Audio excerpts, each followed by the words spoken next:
ඔව් කියන්න සර් මොකද්ද වෙන්න ඕනේ? මෙහෙමයි මේ මගේ වයිෆ් ට්‍රිප් එකක් ගිහිල්ලා තියෙනවා. හරිද?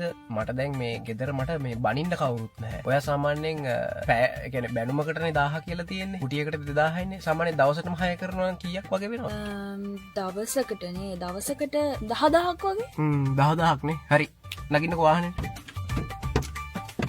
මට ඕන විදිහකට එම් බයින්න පුළුවන් නේද? මේ කියන්න ඕනි වචන එහෙම නෑනේ. නෑ ඕන වචනයක් කියන්නේ එහෙම මට ඕ හැම වචනයක්ම වගේ කියලා මේ බයින්නවනේ හින්දා උලන්නේ. හරි පටන් ගමු ගහනවා. බබි හෙට අර අපේ යාළුවෝ ටිකක් එක පොඩි පාටියක් තියෙනවා. පොඩ්ඩක් ගිහිල්ලා එන්නද? එපා. එහෙම මදි. තව ටිකක් අර සැරට බයිනවා මට බයිද්දි. අර පොඩ්ඩක් ඇඟට අරගෙන පොඩ්ඩක් සැරට දෙන්න. බබි අපේ මේ යාළුවෝ ටිකක් එක පොඩි පාටියක් තියෙනවා. පොඩ්ඩක් ගිහිල්ලා එන්නද? අවුලක් නැද්ද? එපා මං හැමදාම කියනවනේ හැමදාම කොයි වෙලේ එළියට යන්න ඕනේ මාත් එක්ක කාලයක් ගත කරන්න මට වෙලාවක් නෑ. තම වාට ඕනි.